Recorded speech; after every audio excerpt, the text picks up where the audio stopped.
주님께서 여러분과 함께 루카가 전한 거룩한 복음입니다. 그 무렵 마리아는 길을 떠나 서둘러 유다 산악지방에 있는 한 고을로 갔다. 그리고 드카르야의 집에 들어가 엘리사벳에게 인사하였다. 엘리사벳이 마리아의 인사말을 들을 때 그의 태 안에서 아기가 뛰놀았다. 엘리사벳은 성령으로 가득 차 큰 소리로 외쳤다. 당신은 여인들 가운데서 가장 복되시며 당신 태중의 아기도 복되십니다. 내 주님의 어머니께서 저에게 오시다니 어찌된 일입니까? 보십시오. 당신의 인사말 소리가 제 귀에 들리자 저의 태 안에서 아기가 즐거워 뛰놀았습니다. 행복하십니다. 주님께서 하신 말씀이 이루어지리라고 믿으신 분. 그러자 마리아가 말하였다. 내 영혼이 주님을 찬송하고 내 마음이 나의 구원자 하느님 안에서 기뻤더니 그분께서 당신 종의 비천함을 굽어보셨기 때문입니다. 이제부터 과연 모든 세대가 나를 행복하다 하리니 전능하신 분께서 나에게 큰 일을 하셨기 때문입니다. 그분의 이름은 거룩하고 그분의 자비는 대대로 당신을 경외하는 이들에게 미칩니다.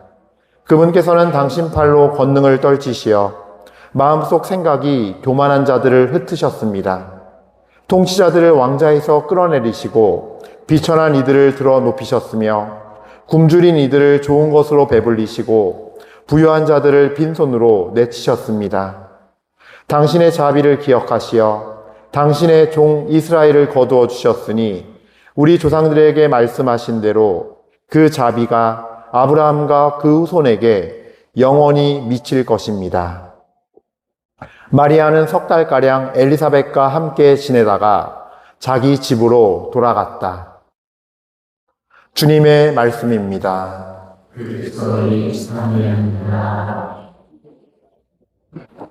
참 예수님, 우리에게 구세주 예수님을 낳으시고 또 정말 참다운 어머니로, 그래서 예수님을 이 세상의 구세주로서 메시아로 키우시고 뒷바라지하시고 구원의 가장 큰 협력자이자 하늘의 어머니, 그리고 우리가 하늘의 어머니, 교회의 어머니라고 성모님을 칭하기 때문에 이런 표현은 잘 안 쓰지만 저는 신랑이신 예수 그리스도의 관점에서 봤을 때요, 하느님이신 예수 그리스도의 가장 정말 첫 번째 신부, 왕후이신 우리 성모님, 그분을 통해서 하느님의 뜻이 온전히 드러나고 이루어지게 하셨으니 우리 주 예수님과 하느님께 감사 찬미를 드립시다. 그리고 오늘 이 시간 주님의 거룩하심과 영광이 또 이 주기를 통해서뿐만이 아니라 이제 오늘 사는 우리를 통해서도 우리 삶 안에서 드러날 수 있기를 빕니다. 아멘. 자, 오늘 복음 말씀은 루카복음 1장 39절부터 56절까지의 말씀인데요. 이 마니피캇, 내 영혼이 주님을 찬송하고로 시작하는 이 마니피캇 부분을 조금 함께 보도록 하겠습니다. 전체를 다 보진 않고 한 부분을 볼 건데요. 루카복음 1장 49절부터 53절, 55절까지 쭉 보죠. 그분의 이름은 거룩하고 그분의 자비는 대대로 당신을 경외하는 이들에게 미칩니다. 그분께서는 당신 팔로 권능을 떨치시어 마음속 생각이 교만한 자들을 흩으셨습니다. 통치자들을 왕좌에서 끌어내리시고 비천한 이들을 들어 높이셨으며 굶주린 이들을 좋은 것으로 배불리시고 부유한 자들을 빈손으로 내치셨습니다. 특히 이 말씀을 가지고 함께 나눌 건데 보시면 알겠지만요. 마음속 생각이 교만한 자들을 내치시고 비천한 이를 끌어올리셨다 그랬어요. 통치자들을 왕좌에서 끌어내리시고 굶주린 이들을 좋은 곳으로 배불리시고 부유한 자들을 빈손으로 보내셨다, 내치셨다 라고 말씀하십니다. 이게 우리가 사실 봐야 할 하느님의 방법이고 하느님의 수업이에요. 우리는 기억해야 할 것이 하느님께서는요, 가장 먼저 우리에게 은총을 베풀어 주실 때, 복을 주실 때, 우리에게 가장 먼저 하시는 일이 우리를 낮추세요. 낮추세요. 제가 몇몇 성경에서의 인물들을 얘기할 거예요. 그리고 나서 성모님을 말씀드릴 거예요. 자, 여러분들, 모세가 하느님께 불리움받았을 때를 보면요, 모세는 에집트 왕자로 에집트 공주의 덕을 입어서 원래 죽어야 할 레위지파의 아기였는데 살게 돼요. 그래서 40살이 될 때까지 이집트의 왕자의 교육을 받아요. 이집트 문명은 그 당시에 가장 뛰어난 문명 중에 하나지요. 세계 4대 문명 중에 하나라고 하니까. 그랬을 때 거기서 정치, 사회, 문화, 병법, 통치법, 경영 이런 것들 다 배운 사람이에요. 근데 자기 동족을 죽인 사건으로 인해서 에집트 사람을 죽인 사건을 인해서 도망자가 되어서 저 미디안 땅으로 가서 40년을 다시 40년을 자그마치 왕자 교육 받았던 40년을 다 버리게 하는 시간을 보내요. 낮추셨어요.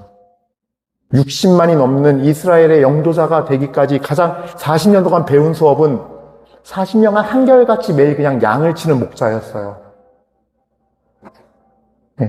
이집트에서 배웠던 뛰어난 문화, 뛰어난 교육들을 잊어버리게 하고 없애고 흔적도 없이 만들었어요. 그의 모습 자체도 머리부터 발끝까지 양냄새만 폴폴 나는, 풀냄새와 흙냄새가 나는 사람으로 완전히 만드셨어요. 그리고 떨기나무에서 주님이 만나주시는데 제일 처음에 시킨 게 뭐예요? 네가 서 있는 자리는 거룩한 자리니 신을 벗어라. 신고 있던 세상의 신마저 벗게 해요. 그래서 이제는 이 세상을 내 마음대로 딛지 않고 완전히 빈 몸으로, 완전히 비어진 채로 무릎 꿇게 해요, 주님께. 내가 배부릅니까? 내가 주인 되어서 내가 여전히 내 삶의 통치자입니까? 하느님은 흩어버리시고 내치세요. 가장 먼저 하는 게. 비우세요. 자, 또 한 명을 더 보지요. 판관기 7장에 등장하는 기드온이에요. 제가 이걸 조금 읽어드릴게요. 요 본문들은. 기드온서를 보면요, 이런 내용이 나와요. 그러니까 상대 미디안 백성들이 침략을 해서 수만 명의 군사가 침략해왔어요. 그래서 기드온에게 하느님께서 천사를 보내시어 나라를 구하라고 판관이 되라고 명하셔서 부르셨어요. 근데 사람들을 모았어요, 기드온이, 군사들을. 그랬더니 이렇게 말씀하세요. 네가 거느린 군사들이 너무 많아. 내가 미디안을 너의 손에 넘겨줄 수가 없다. 이스라엘이 나를 제쳐놓고 내 손으로 승리하였다 하고 자랑할까 염려된다. 그러니 이제 두렵고 떨리는 자는 돌아가라 하고 군사들에게 직접 말하여라. 기드온이 그렇게 하고 나서 사열을 해보니 군사들 가운데서 22,000명이 돌아가고 10,000명이 남았다. 근데 또 주님께서는 7장 4절에 또 이렇게 말씀하세요. 군사들이 아직도 너무 많다. 이렇게 말씀하세요. 그래서 어떻게 되느냐? 마지막 7장 7절에 주님께서 한 가지 시험을 하신 뒤에 7장 7절 주님께서 이렇게 말씀하십니다. 나는 물을 핥아먹은 사람 300명으로 너희를 구원하고 미디안을 내 손에 넘겨주겠다. 나머지 군사들은 모두 고향으로 돌아가게 하여라. 수만 명의 군사를 어떻게 해요? 단 300명으로 만들었어요. 상대도 수만 명이 왔는데. 이 전쟁에서 이긴다면 누가 이긴 걸까요? 기드온이 이긴 걸까요? 하느님이 이긴 걸까요? 어느 누가 봐도 하느님이 이긴 전투를 만드는 거예요. 모세도 다 비워냈어요.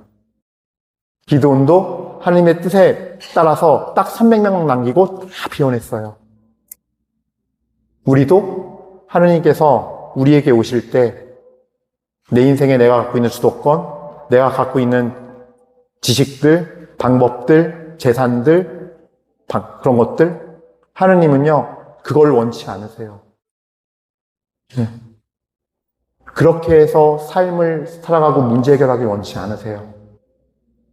성모님이요, 16살까지 요셉 성이 만나고 좋은 꿈을 꿨겠죠. 좋은 꿈을. 좋은 가정을 이뤄서 아이를 낳고 받은 건 많지 않지만 성실하고 행복하게 살자 란 마음이었겠죠. 근데 성모님은 모든 걸 비워내는 게 아니라 그들의 율법에 따르면 목숨을 거는 부르심을 받아요. 가브리엘 천사가 나타나서 좋은 소식이죠. 은총을 가득히 받으니여 두려워하지 마라. 주님께서 너와 함께 하신다. 너 이제 메시아의 어머니가 될 거야. 네가 낳는 아들은 하나님의 아들이 될 거야. 근데 요셉 성인 사이에서 나는 게 아니라 성령께서 큰 힘이 너에게 오시고 그분의 힘이 너를 감싸셔 성령의 힘으로 아이를 낳게 될 거야.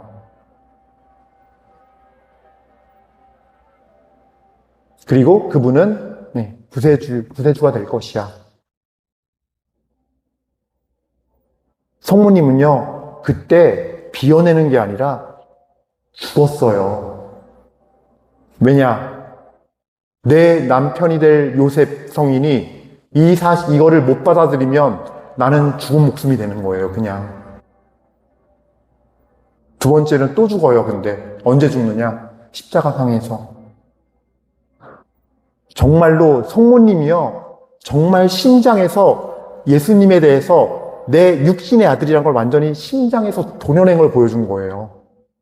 누가 내 아들이 그렇게 처참하게 그 길을 걸어서 골고타 언덕까지 십자가를 메고 가고, 아들을 만났는데 몰골이 다 터지고, 여러분 채찍이요, 다 아시겠지만 패션 오브 크라이스트 본 분 계세요?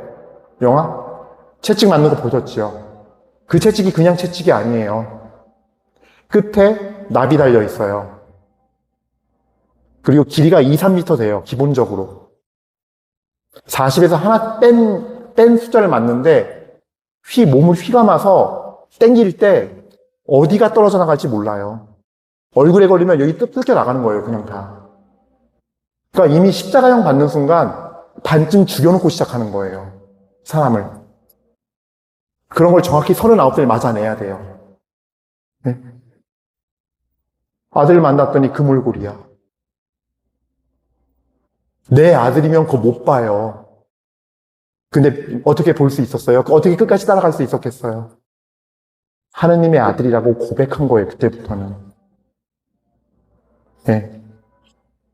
아주 아기 때 성전에 와서 시몬이라 불리는 한 할아버지를 만나요. 그 할아버지가 이렇게 말씀하시죠. 루카복음 2장이에요.